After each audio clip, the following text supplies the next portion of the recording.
बाबाजी और हुजूर जी की प्यारी संगत जी, राधा स्वामी जी, आपका हार्दिक स्वागत है हमारे चैनल सद्गुरु का ज्ञान पर, जहां हम आत्मिक ज्ञान के गूढ़ रहस्यों पर प्रकाश डालते हैं। संगत जी, आज हम उस अद्भुत रहस्य की ओर कदम बढ़ाने वाले हैं जो हर साधक के जीवन में क्रांति ला सकता है। आत्मा की 3 सूक्ष्म शक्तियां। इन शक्तियों को समझना मात्र ज्ञान नहीं है, बल्कि यह जीवन को पूरी तरह बदल देने वाली चाबी है, जिससे हम अपने जीवन में हर सफलता, शांति और पूर्णता प्राप्त कर सकते हैं। आत्मा केवल शुद्ध चेतना है जो शरीर और मन की सीमाओं से परे है, और इसके साथ 3 सूक्ष्म शक्तियां जुड़ी हुई हैं: मन, बुद्धि और संस्कार। यह शक्तियां आत्मा के साथ जन्म से ही जुड़ जाती हैं, शरीर के अंदर कार्य करती हैं और शरीर का त्याग करने के बाद भी आत्मा के साथ ही बनी रहती हैं। संगत जी, मन वह सूक्ष्म शक्ति है जिसके माध्यम से आत्मा सोचती है, अनुभव करती है और इच्छाएं उत्पन्न करती है। जब यह विचार बुद्धि के माध्यम से आत्मा तक पहुंचते हैं और समझ में आते हैं, तो वही विचार कर्म के रूप में हमारे जीवन में प्रकट होते हैं। प्रत्येक कर्म, चाहे वह सुखद हो या दुखद, आत्मा पर अपनी छाप छोड़ता है और इसे हम संस्कार कहते हैं। संस्कार आत्मा में गहराई तक बसे रहते हैं और भविष्य में उसके अनुभव, प्रवृत्तियां और जीवन की परिस्थितियों को प्रभावित करते हैं। इस प्रकार संगत जी, यदि हम अपने मन, बुद्धि और संस्कार की गहन समझ प्राप्त कर लें, तो हम अपने जीवन को नियंत्रित कर सकते हैं, अपने कर्मों को सुव्यवस्थित कर सकते हैं और आत्मा की पूर्ण स्वतंत्रता और शक्ति का अनुभव कर सकते हैं। यही कारण है कि संत महापुरुष हमेशा साधकों को यह सिखाते हैं कि अपने भीतर झांकें, अपनी सूक्ष्म शक्तियों को पहचानें और उन्हें नियंत्रित करना सीखें। जब आप मन की अस्थिरता को शांति में बदलना सीखते हैं, बुद्धि से सही निर्णय लेते हैं और संस्कारों को सकारात्मक रूप में बदलते हैं, तो आपका जीवन किसी भी बाहरी परिस्थिति से प्रभावित नहीं होता और आत्मा की सच्ची स्वतंत्रता और आनंद आपके अनुभव का हिस्सा बन जाती है।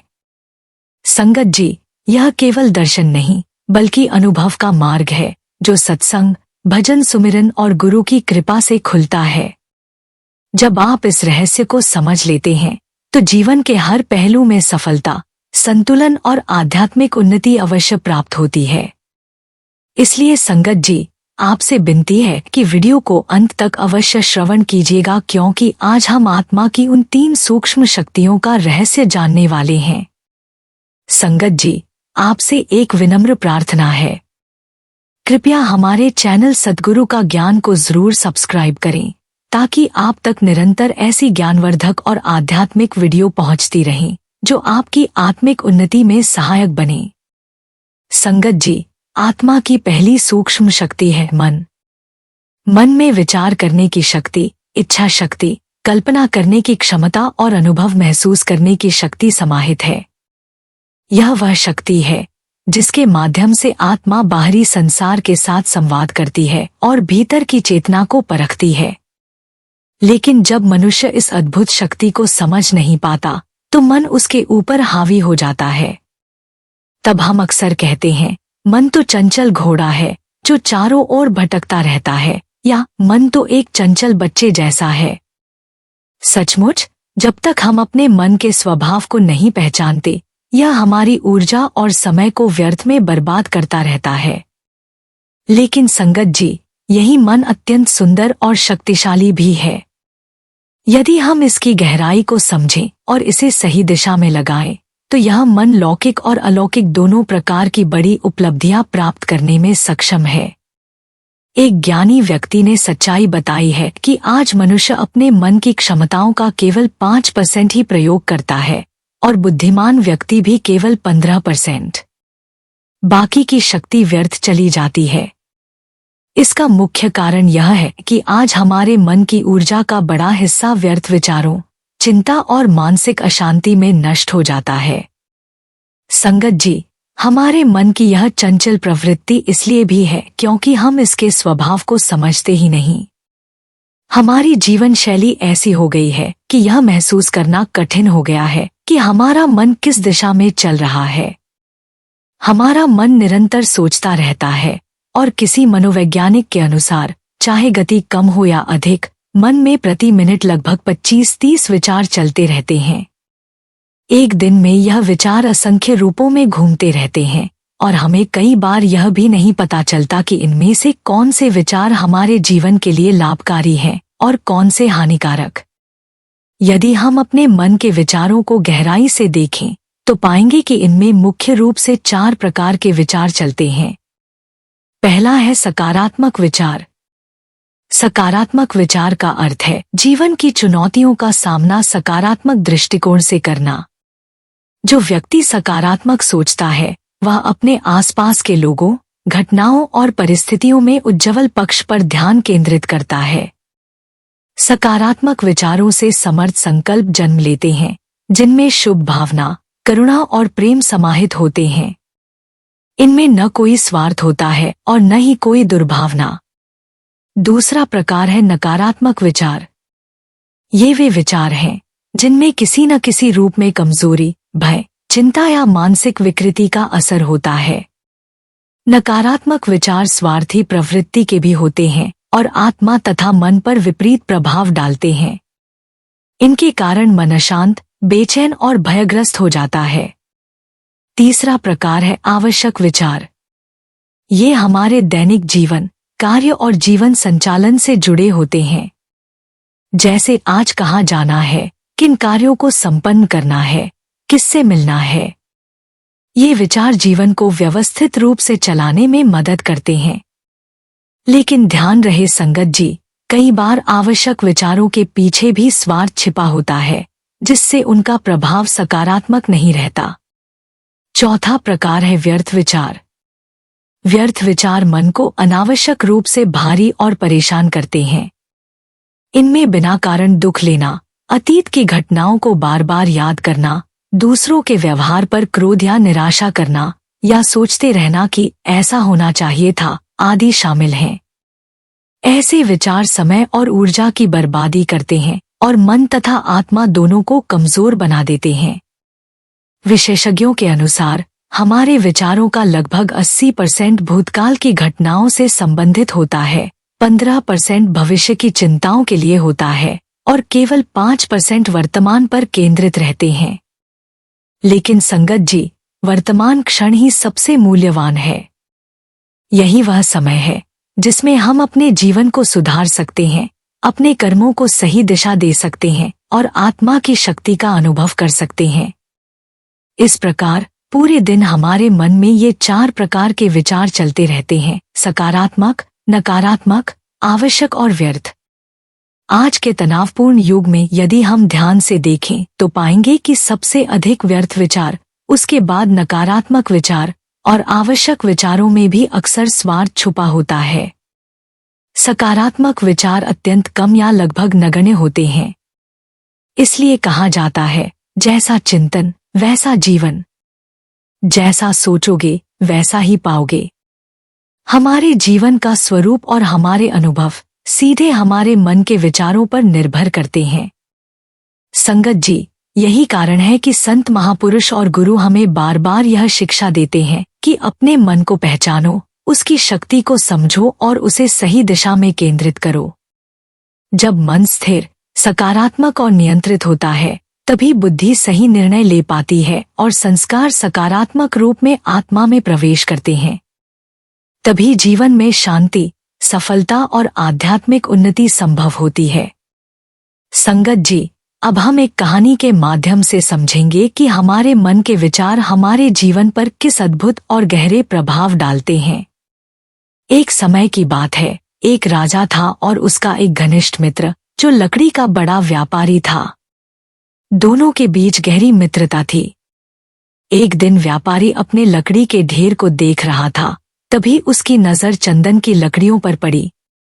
उसने देखा कि बहुत सारी चंदन की लकड़ियां हैं और तुरंत उसके मन में हिसाब लगाने की प्रवृत्ति जागी। चंदन बहुत महंगी है, इसे कौन खरीदेगा? यदि बेच दी तो मेरी पूंजी निकल जाएगी।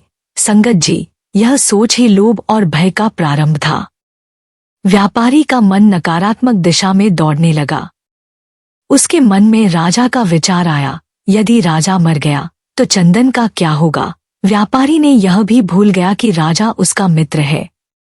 फिर उसके मन ने अनेकों संभावनाओं का विश्लेषण करना शुरू किया। आकस्मिक कारण, रोग, राज्य पर हमला या प्रजा की नाखुशी।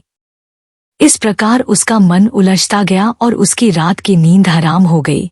दिन में भी कोई कार्य में मन नहीं लगा। संगत जी, जब मन नकारात्मक विचारों में उलझ जाता है तो वह व्यक्ति के भाव, व्यवहार और संबंधों तक पर असर डालता है। व्यापारी जब राजा से मिलने जाता तो पहले जैसा स्नेह और मित्रता भाव उसके चेहरे पर नहीं दिखाई देता।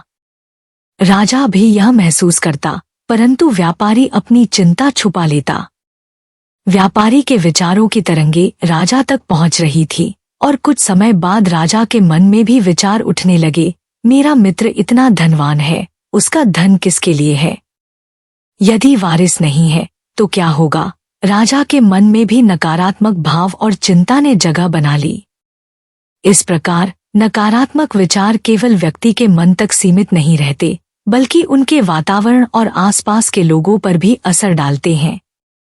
आखिरकार एक दिन व्यापारी ने राजा के पास जाकर सारी बात कह दी और माफी मांगी। राजा ने भी अपने मन की बातें साझा की और दोनों ने एक दूसरे से माफी मांगी। फिर दोनों ने मिलकर सोचा कि चंदन की लकड़ियों का उपयोग कैसे किया जाए। राजा ने सुझाव दिया, महल के बगीचे में एक मंदिर का निर्माण करें और लकड़ियों का उपयोग वहां किया जाए। व्यापारी को यह विचार पसंद आया और उसने सारी लकड़ियां मंदिर निर्माण के लिए भेज दी। राजा ने राज्य कोष से पैसा देने की इच्छा जताई, लेकिन व्यापारी ने कहा, इस धन की मुझे आवश्यकता नहीं, इसे राज्य कल्याण में प्रयोग कीजिए। संगत जी, इस कहानी से यह स्पष्ट हो जाता है कि जब मन में नकारात्मक या व्यर्थ विचार अधिक हो जाते हैं तो व्यक्ति अशांत, चिंतित और मानसिक रूप से थका हुआ महसूस करता है। काम में मन नहीं लगता और रात की नींद भी अशांत हो जाती है। लेकिन जैसे ही मन में सकारात्मक विचार आते हैं, जैसे मित्रता, भक्ति, सेवा और सहयोग की भावना, मन शांत, प्रसन्न और संतुलित हो जाता है। काम में मन लगता है, संबंधों में स्नेह बढ़ता है और रात की नींद भी गहरी और सुखद हो जाती है। इसलिए कहा गया है, मनुष्य का मन ही उसका परम मित्र है और मन ही उसका परम शत्रु है। संगत जी, मन के विचारों का हमारे जीवन पर गहरा प्रभाव होता है। जैसे मनुष्य के मन में विचार अंकित होंगे, वैसा ही उसकी भावनाएं, व्यवहार और अनुभव होंगे। विचार एक महान शक्ति है। जिस प्रकार बीज में अंकित गुण उसके वृक्ष और फल में प्रकट होते हैं, उसी प्रकार मन में अंकित विचार हमारे जीवन का स्वरूप निर्धारित करते हैं।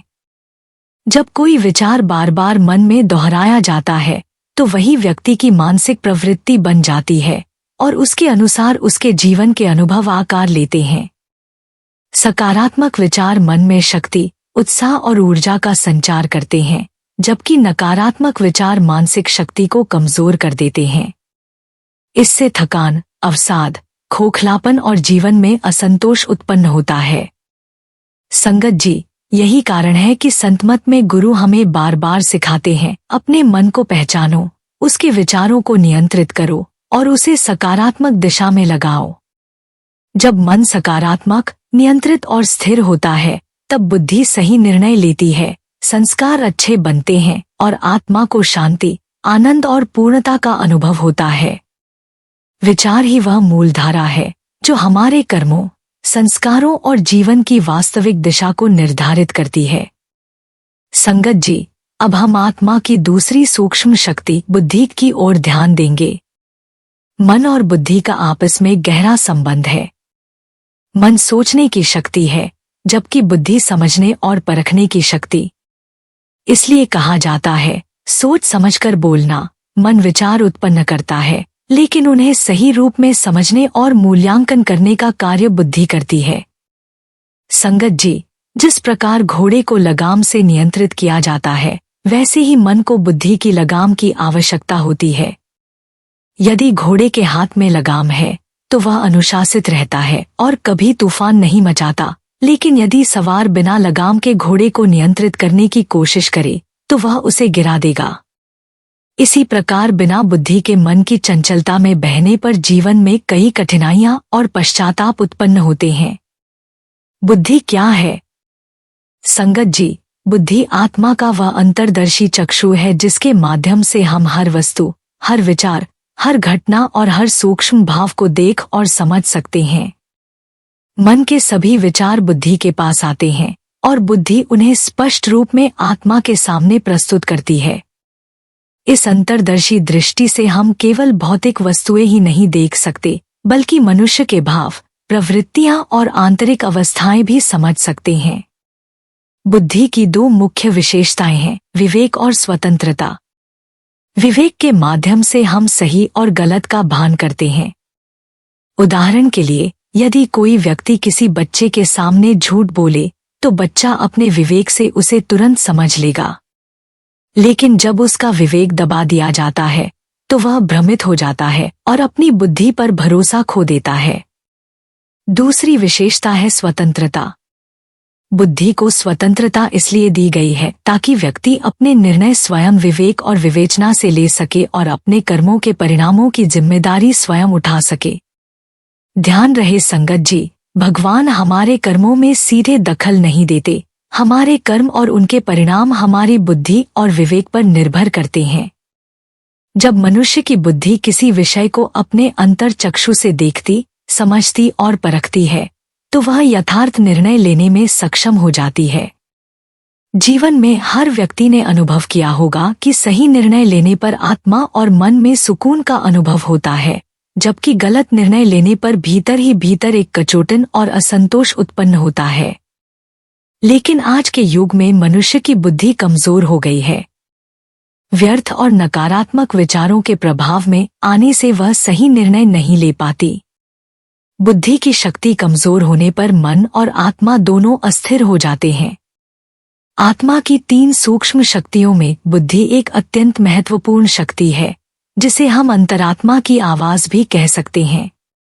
यह आवाज कभी गलत नहीं होती, केवल उसे सुनने की आवश्यकता होती है। जब बुद्धि सही दिशा में कार्य करती है और विवेकपूर्ण निर्णय लेती है, तब आत्मा आनंद, शांति और पूर्णता से भर जाती है। जितनी स्पष्ट और शक्तिशाली बुद्धि होगी, उतना ही निर्णय सही होगा। जैसे धुंधली आंखें ठीक से नहीं देख पाती और ठोकर लग सकती है, वैसे ही नकारात्मकता और अशुद्ध विचार हमारी अंतर्दृष्टि को धुंधला कर देते हैं। उस अवस्था में लिए गए निर्णय अक्सर गलत सिद्ध होते हैं। बार बार गलत निर्णय लेने से आत्मविश्वास कमजोर होता है, मनोबल गिरता है और इच्छा शक्ति भी कमजोर पड़ जाती है। तब बुद्धि भी मन के नकारात्मक विचारों के प्रभाव में रह जाती है और जीवन में सही दिशा प्राप्त करना कठिन हो जाता है। संगत जी, ऐसी स्थिति में केवल आध्यात्मिक ज्ञान, सत्संग और भजन सुमिरन ही हमारे मन और बुद्धि को सकारात्मक दिशा में ले जा सकते हैं। यह साधन मन की चंचलता को शांत करते हैं, मानसिक शक्ति और मनोबल को बढ़ाते हैं, बुद्धि की विवेक शक्ति को जागृत करते हैं और जीवन में सही निर्णय लेने की क्षमता उत्पन्न करते हैं। लेकिन आज के समय में अधिकांश मनुष्य इन साधनों से दूर हो रहे हैं, जिसके कारण उनकी बुद्धि कमजोर होती जा रही है और मनुष्य असंतुलित, चिंतित और मानसिक रूप से अशांत रह जाता है। इसलिए संगत जी, यह अत्यंत आवश्यक है कि हम अपने मन को नियंत्रित करें, बुद्धि को सक्रिय और विवेकपूर्ण बनाएं और आत्मा की इन सूक्ष्म शक्तियों का सही प्रयोग करना सीखें, ताकि हमारे निर्णय जीवन में शांति, सफलता और आध्यात्मिक उन्नति लेकर आएं। संगत जी, एक गरीब लड़का था जो नौकरी की तलाश में था। अनेक प्रयासों के बाद भी उसे कोई काम नहीं मिला। तब उसके मित्र ने कहा कि वह लकड़ी के व्यापारी सेठ के पास जाए। लड़का वहां गया और अपने लिए काम मांगा। सेठ ने पूछा कि वह क्या कर सकता है। युवक ने आत्मविश्वास से कहा कि वह शक्तिशाली है और कोई भी काम कर सकता है। सेठ ने उसे लकड़ियों के ढेर के पास ले जाकर कुल्हाड़ी दी और लकड़ियां काटने को कहा। पहले दिन युवक ने 25 लकड़ियां काटी। सेठ प्रसन्न हुए और रोजाना इसी काम को जारी रखने का आदेश दिया। लेकिन 10 दिन बाद युवक केवल 15 लकड़ियां काट पाया। उसने कहा कि उसे समझ नहीं आ रहा कि इतनी मेहनत के बावजूद उसकी कार्यक्षमता क्यों कम हो रही है। सेठ ने देखा कि युवक कुल्हाड़ी की धार तेज नहीं कर रहा था। उन्होंने समझाया, जैसे ही तुम काम पर आते हो, पहले कुल्हाड़ी की धार तेज करनी चाहिए, तभी कम मेहनत में भी अधिक लकड़ियां काटी जा सकती हैं। युवक ने यह बात समझी, केवल कड़ी मेहनत पर्याप्त नहीं है, सही तैयारी और उचित साधन भी जरूरी हैं। संगत जी, ठीक इसी प्रकार आज मनुष्य की कार्यक्षमता भी कम हो रही है। उसका मन अशांत है, निर्णयों में स्पष्टता नहीं है और तनाव तथा चिड़चिड़ापन बढ़ते जा रहे हैं। इसका मुख्य कारण यह है कि वह अपनी बुद्धि की धार को तेज नहीं करता। मनुष्य की बुद्धि को तेज करने का सर्वोत्तम साधन है भजन सुमिरन और आध्यात्मिक ज्ञान। जब हम दिन की शुरुआत में भजन सुमिरन करते हैं, गुरु के वचनों और सत्संग से सीखते हैं, तो हमारी अंतर्दृष्टि स्पष्ट होती है। हमारी बुद्धि में विवेक की शक्ति जागृत होती है, मन स्थिर और शांत रहता है और निर्णय यथार्थ और सकारात्मक रूप में लेने में सक्षम हो जाता है। संगत जी, सोचिए, जैसे तेज कुल्हाड़ी से कम समय और कम मेहनत में अधिक लकड़ियां काटी जा सकती हैं, उसी प्रकार भजन सुमिरन और ध्यान से तात्विक ज्ञान को अपनाने से मन और बुद्धि की क्षमता तेज होती है। व्यक्ति हर परिस्थिति को सही समझकर कार्य करता है, निर्णय में स्पष्टता रहती है और जीवन में संतुलन, शांति तथा सफलता प्राप्त होती है। यह साधन केवल कार्यक्षमता ही नहीं बढ़ाता, बल्कि मानसिक तनाव, चिंता और अवसाद को भी कम करता है। इसलिए संगत जी, यह अत्यंत आवश्यक है कि हम सुबह सुबह अपने दिन की शुरुआत भजन सुमिरन और सत्संग से करें। जब मन सशक्त होता है, अंतर चक्षु खुलते हैं और आत्मा की सूक्ष्म शक्तियां जागृत होती हैं, तब व्यक्ति का पूरा दिन सकारात्मक, संतुलित और सफल बन जाता है। इस प्रकार भजन सुमिरन केवल आध्यात्मिक साधना नहीं, बल्कि जीवन की सफलता, मानसिक शक्ति और निर्णय क्षमता का भी सर्वोत्तम साधन है। संगत जी, अब हम आत्मा की तीसरी सूक्ष्म शक्ति संस्कार की ओर दृष्टि डालते हैं। जब मनुष्य अपने विचारों को बुद्धि की विवेक शक्ति से समझकर स्वतंत्र इच्छा से कर्म करता है, तो वह कर्म आत्मा पर स्थायी प्रभाव छोड़ता है। इस प्रभाव को हम संस्कार कहते हैं। ये संस्कार हमारे स्मृति तंत्र में समा जाते हैं और हमारे संपूर्ण व्यक्तित्व, स्वभाव, भावनाओं और व्यवहार का निर्माण करते हैं। बार बार किए जाने वाले कर्म आदत का रूप लेकर अर्ध चेतन मन में समा जाते हैं और फिर मन बुद्धि उसी अनुसार कार्य करने लगती है। संगत जी, यही कारण है कि यदि व्यक्ति नकारात्मक संस्कारों के चक्रव्यूह में फंस जाए, तो अपने जीवन को नई दिशा देना कठिन हो जाता है। ऐसे व्यक्ति आत्मशक्ति के बिना बाहर नहीं निकल पाता।